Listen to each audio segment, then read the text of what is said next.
You ask Tiger to solve. This deals with linear equations with one unknown. The final result is x equals 2. Let's solve it step by step. Group all x terms on the left side of the equation. Add 4x to both sides. Group like terms. Simplify the arithmetic. Group like terms. Simplify the arithmetic. Group all constants on the right side of the equation.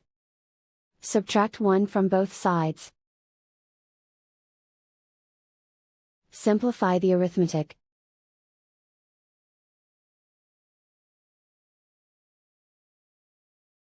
Isolate the x. Divide both sides by 7. Simplify the fraction. Find the greatest common factor of the numerator and denominator. Factor out and cancel the greatest common factor. And so the final result is x equals 2.